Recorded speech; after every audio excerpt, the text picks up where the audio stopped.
There's a new recruiting sheriff in the Big 12. Can Dave Aranda keep up?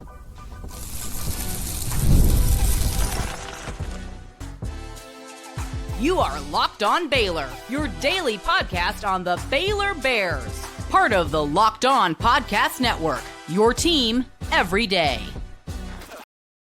Hello there, Bears fans. Welcome to another episode of Locked On Baylor, brought to you by FanDuel. I'm your host, Cam Stuart of ESPN Central Texas and the Cam Show on Rogue Media Sports Network. Appreciate you guys making this your first listen today and every day. Today, we're talking about some football recruiting, okay? There are a couple Big 12 teams that are shocking the country when it comes to their 2026 recruiting rankings. And let's look at how Baylor stacks up. They were kind of the surprise story of last year. Can they keep that momentum? Plus, Bears baseball, playing postseason baseball this week. Feels pretty good. It's been a while. We'll tell you how they got here and what to expect. All that and more coming up on this episode of Locked On Baylor. We're at that time, right? We're past the transfer portal. We're about a little less than a month out from some of these official visits for those class of 2026 guys. And by this time, 2 months from now, basically all the elite 2026 guys are going to be at least committed, right? We know it's not over until they sign on the dotted line. I know, but they're going to be taking their visits in about 4 weeks here. And in 8 to 10 weeks, we'll have an idea of where a lot of these kids are going. And so it's starting to, it's when you look at the actual numbers of things, there's not a lot there, but these things are starting to heat up when it comes to, coaches really hitting the road and trying to get some big time commitments here. Clint Brewster of 247 Sports, who covers this thing nationally, put out this tweet. This was on Sunday, said some schools that are punching well above their weight on the recruiting trail right now. And he lists Kansas, Iowa State, and Oklahoma State. 3 Big 12 teams among the 6 or 8 that he lists there are really making some headway. And it's interesting in that, 2 of those 3 Big 12 teams didn't make a bowl game last year. The other went to the Big 12 championship game, right? Iowa State did. Kansas and Oklahoma State had years to forget. I mean, Oklahoma State was awful. Kansas, has a nice little run at the end, lose to Baylor in the last regular season game. Like, they end up 5-7. They were picked to win the conference to start the year. In fact, if you weren't picking Kansas, you might well have been picking Oklahoma State. So those are 2 teams, 2 programs in desperate need of bounce back years. And for the case of definitely Oklahoma State, as we know, they've been struggling on the recruiting trail the last few seasons. And that's led to some people really doubting Mike Gundy, the native son, the favorite son of the Stillwater faithful. But let's look at the 247 rankings right now for the class of 2026. It is an entirely new top 5 from last year. Kansas is number 1. They've got them as a top 10 class in the country for 2026. Arizona State at number 2, right outside the top 10 at 11. The rest of the 5 are Iowa State at 3, Oklahoma State at 4, and Texas Tech at 5. So what they're saying there makes a lot of sense, right? These teams are making some headway. None of those 5 teams were in the top 5 last year. In fact, 3 of those 5 teams finished in the double-digit rankings within the Big 12 for recruiting rankings. So 3 of them were outside of the top 10, are now inside the top 5. And the one that really sticks out to me in this top 5 is one of the guys they didn't mention in that surprise list. It's the team that went to the college football playoff last year. It's a team that won the Big 12 championship after being picked to finish last in the preseason. And of course, that's Arizona State. You'll get the 2025 rankings. They were not bad. They were 6th, actually. So it's not like they pulled in a great recruiting class and then they won the Big 12 championship. Like, those guys didn't really play last year. But they also got that number 6 recruiting class in the Big 12 off a 3-9 year the year before. Sounds familiar. We talked a lot about that with Baylor last year. And here's Arizona State riding kind of that same wave. There might be a new sheriff in town when it comes to football recruiting. in this conference, because year 2, that's a pretty nice jump for Kenny Dillingham, who was inside the top 7 last year, coming off a bad year. Now he's second and has 3 4-stars already committed. That's as many as any other team in the Big 12. It's tied for the most. The Baylor Bears also have 3. Arizona State, though, let's take a look. This is where you have to say a school like this really benefits from coming into the Big 12, because I look at their 247 and I see their 4-star and 3-star guys from Del Valle, Atascocita, Cibolo Steel, South Oak Cliff, like literally go up and down the list. Jake Fetty, El Paso, Texas. Carde Mack, Humboldt, Texas. Julian Hugo, Cibolo. Cortavius Tisabi, I think is how you say that. Dallas, that's South Oak Cliff. Daquan Dunn, Berkner, Richardson. Marcus Uini, Coppers Cove. Like, they're all coming from Texas, man. Dripping Springs. Like, everywhere that you look, it's more than half of their overall recruits right now, commitments for the class of 2026, are Texans. Now, that's no shocking news. We all know that Texas is such a hotbed for Division I recruiting. But Kenny Dillingham, you got to give him some credit, man. He comes in year 1, he wins the conference, goes to the college football playoff, and then starts picking off some big-time prospects from the state of Texas when there are 4 schools within this state that play in the same conference. Whatever Utah fans thought they were going to be in year 1, year 2, in the Big 12, Arizona State is. Like, this is like, what is it, Pete Weber? Is that who his name? The bowler? Who do you think you are? I am. That's Kenny Dillingham, man. And again, this is pretty early days when it comes to the 2026 football commits. Like, this could completely change in the next 2 months. But he's already got a great foundation with the team he's got and with the team he's bringing in. And he's doing it because they are absolutely benefiting from being in the Big 12, which, stinks that they're taking great recruits, but it's also great for our conference. And it can shut up a lot of, again, the Utah people who don't want to be here. Arizona State, they are what Utah thinks they are. And they're going to keep building on it. So those are the surprise teams in the 2026 recruiting rankings. That was Baylor last year. Is Baylor keeping up the good work for class of 2026, though? Let's talk about that next on Locked On Baylor. But first, today's episode is brought to you by our friends over at FanDuel. Of course, you guys know the playoffs, they're in full swing every night, delivering highlight-worthy performances, those momentum shifts, the can't-miss moments, whether it's the game-winning shot, breakout player taking over the series. There's never been a better time to get in on the action. FanDuel makes it so easy to stay in the game before the tip-off of the NBA playoff games and during them. Player props, performance trends, same-game parlays. Fans have more ways than ever to play smart and win big. And that's what it is. It's about having fun and using your instincts, right? Like, you got to read on who's heating up in this game.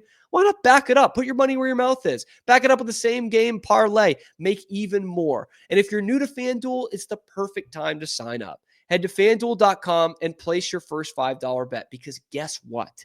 If it wins, you're going to get $200 in bonus bets. Free money just for being as smart as you already are. Make every moment more with FanDuel, the official sports betting partner of the NBA. All right, so some teams have snuck up and have surprised us in the recruiting rankings so far in 2026. That was Baylor not all that long ago. You remember last year, 10 months ago, I would say, middle of July, when I was desperate for content in the middle of the summer, which I will be again here pretty soon, if I'm not already. It was really this huge tidal wave of Baylor recruiting success, which we had not seen in years. And we kept asking the questions like, what is going on here? They were 3-9. The coach probably should have been fired after the 2023 season. How are they getting all these big time recruits to come and say yes? A couple of different answers. Mainly Keenan Hall came in through the door, and what he now has is an incredible recruiting structure in place. Guys like him and Aaron Hunt and Aaron Appleberry and Dallas Baker, and of course, Dave Aranda as well. I see what Arizona State's doing, and I can't help it. I'm impressed. I'm impressed by Kenny Dillingham, not Kelly Dinningham. Kenny Dillingham. There we go. He's building a monster, potentially at Arizona State. And he's an intense guy, a lot of Matt Campbell in him. And guys are wanting to play for him. And I see the success he's had the last 2 years, both on the field and on the recruiting trail, and within the state of Texas on the recruiting trail. And I think, can Dave Aranda have that kind of success again? Because let's be totally honest. If we're comparing the social profile, it doesn't add up, right? It's not pointing to that. You look at the top 5 this year in recruiting rankings in the Big 12. Kansas, Arizona State, Iowa State, Oklahoma State, Texas Tech. What do all those schools have in common? All those programs? You know what the coach's voice sounds like, don't you? Especially at Iowa State, Oklahoma State, Tech. You absolutely know. They're showmen. They're car salesmen. That's not a bad thing if you're winning football games, right? And Iowa State and Texas Tech, to a lesser extent. Oklahoma State used to do that. Arizona State and Iowa State, they do that. Kansas is probably going to do that again.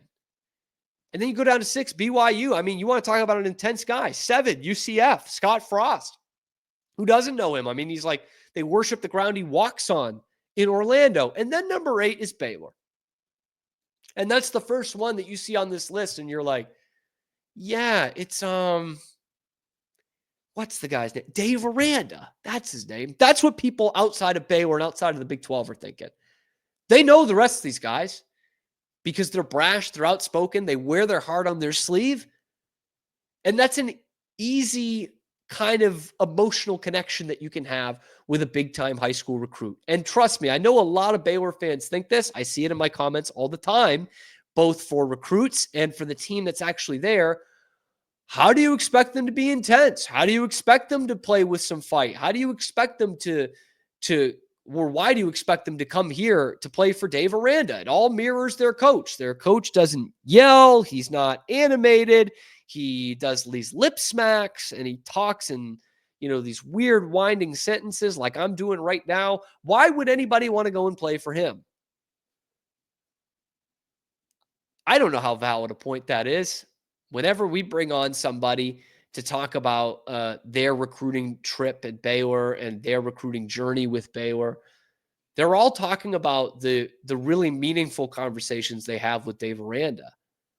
Obviously, if they've just committed to Baylor, they like Dave Aranda, and they're not going to sit here and bash the guy by any means. But they say, yeah, I got really heavily recruited by Coach Baker or by, Coach Hall or whomever it may be. But when I talked with Coach Aranda, that I really felt like that I needed to be here. And so it is a group effort. Kenny Dillingham and Joey McGuire and Mike Gundy can put on all kinds of shows. Joey McGuire can say that all of college football revolves around Texas Tech, even though nothing in history has proven that. Kenny Dillingham can lose his mind on the sidelines like Matt Campbell. Mike Gundy can grow out the mullet. And sometimes that helps.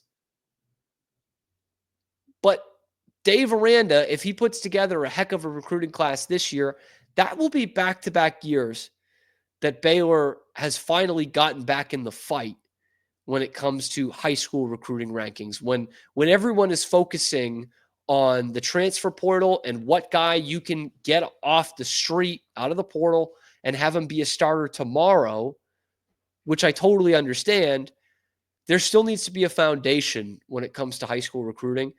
And Dave Aranda is a couple commitments away from having back-to-back awesome years. Because even though Baylor sits in 8th here in the Big 12, I mentioned it in the first segment, Arizona State leads the way with 3 4-star commits. Nobody has more than that. But Baylor, sitting down there 6 spots below them, also has 3 4-stars. So they're not exactly in the fight right now, but it's pretty early, okay?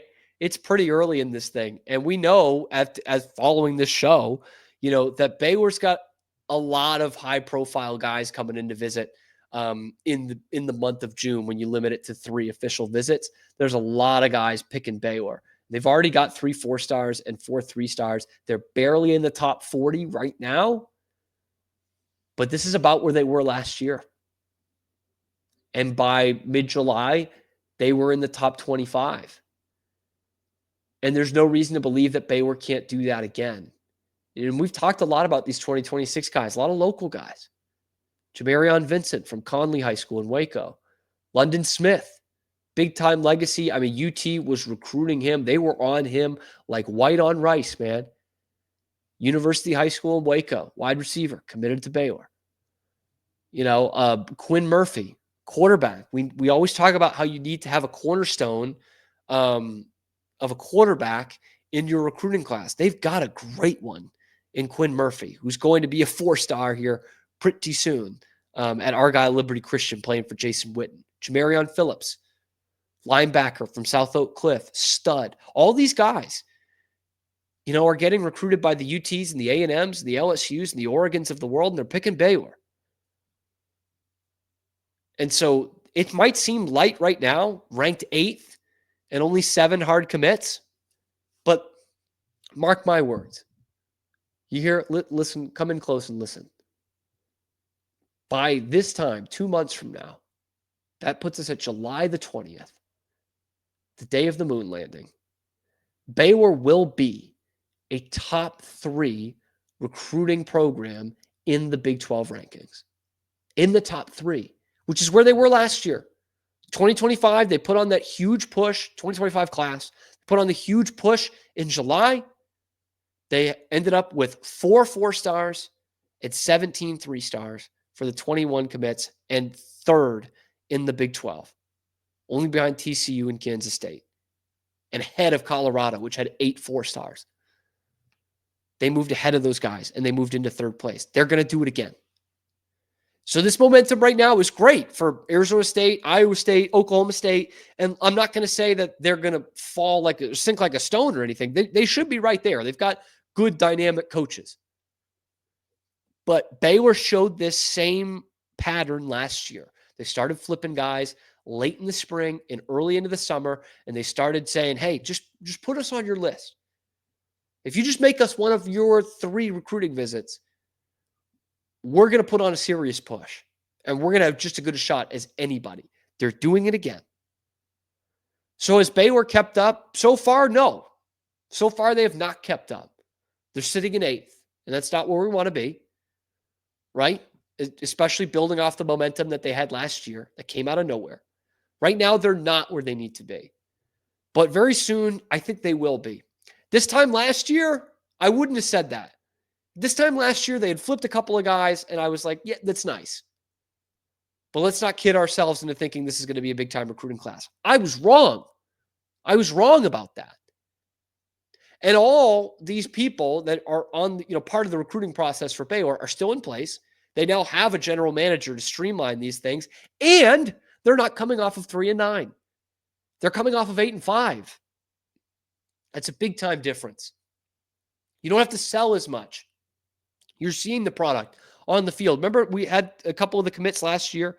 Come on. Rhett Armstrong is the one that is coming to mind because he was talking about, they were all saying, like, there was a dream that was being sold to me here. Taz Williams said it. Edward Griffin said it. Like, we wanted to be the guys that come in and bring Baylor back to Big 12 prominence. You don't have to sell them on that anymore. Not as hard to sell because they're not far off from doing that right now.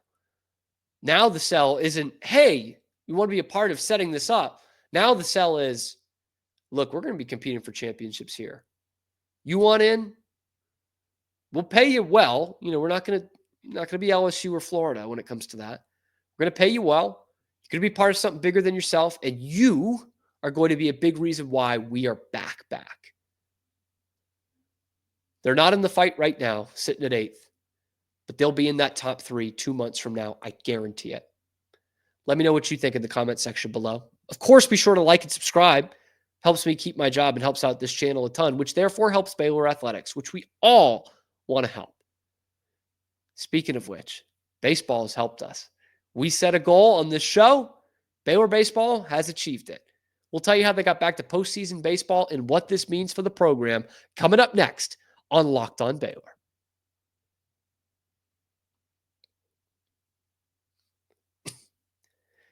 They did it.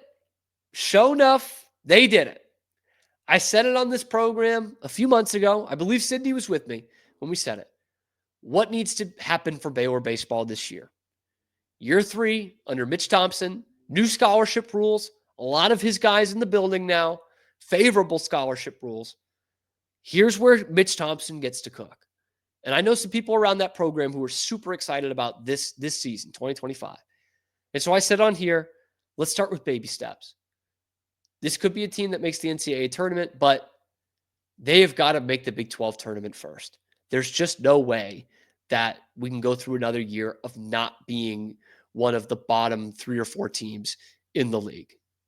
In this case, bottom 2 or 3, because 12 teams make it.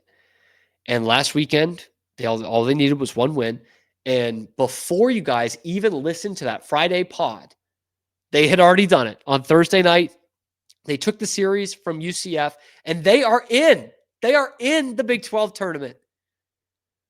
Has it been an up and down season? Absolutely. Has it been all sunshine and rainbows? Absolutely not. Have they underperformed at times? Yes. Has it been frustrating? Sometimes, yeah. But we laid out a goal for them on this show, make the Big 12 tournament, and they have made the Big 12 tournament. It's the number 10 seed. They're going to be playing tomorrow afternoon. What's it, 4:30? 4 p.m. 4 p.m. Central Time on Wednesday to face the 7th-seeded Oklahoma State Cowboys. Not necessarily a team I want to see in the first round of it in a single elimination, right? Oklahoma State's already slotted as a 2 or a 3 seed in the regionals, and they actually have a winning record in this conference, which Baylor does not. And they obviously have a ton of experience winning at this level, both in the Big 12 and, competing in the national tournament, which Baylor's not had for a while. It's the first time Baylor's even been in the conference tournament since 2022. The last time they won a game at the conference tournament, you know who was on the play-by-play for the student broadcast? Me. That's how long it's been since Baylor's actually won a game at the Big 12 tournament. I almost said won a game at Oklahoma City, but they don't even play there anymore. It's in Arlington, and for some reason it's going to be in Arizona next year, which I don't love. But Baylor is there, and they would need something crazy to get into the regionals, I think, but they are there. And this is just the beginning for Mitch Thompson. And I know that he is really, loving this, not just because they're in the dance for the Big 12 tournament, but because after this season, they'll have that experience, and he will turn to the guys in the locker room and say, no more excuses. No more, oh, we haven't been there before. No more, oh, we don't know how to learn. We haven't learned how to win baseball games yet. No more of that. Did they throw a couple away this year? Yeah, they did. Threw away a couple games, threw away a couple series. But there's no more excuses now. This is a huge building block for next year, 2026, when he's got even more of his guys in the building, and they say, hey, this is a team. We know how to get to the conference tournament. We know how to win series in this league, which we didn't know the last 2 years. It's time to become a real contending baseball team in this conference and be playing in the dance, because Mitch said it in June of 2022. He said, we got to get this program back to Omaha and win the whole daggum thing. It starts with baby steps like this. So congratulations to Baylor baseball. Let's follow that game tomorrow afternoon and hopefully beyond, because it is single elimination now. So they got to win. It's not double like it used to be. But congrats to the Baylor Bears on making the Big 12 conference tournament. Let me know what you guys think about their chances in this tournament and what you hope to see from this program going forward. Is this the step they needed to take, or did it need to be more? Let me know in the comments section below. Be sure to like the video, subscribe to the channel. Helps me keep my job and helps this channel grow. We are on the path towards 4,000 subscribers, and you guys are helping us out every day. Tell your friends, tell your wife, tell your husband, tell your grandma. Like and subscribe, leave a comment, and we'll see you tomorrow on your favorite show. Thanks for making it your first listen today and every day, by the way. Locked On Baylor.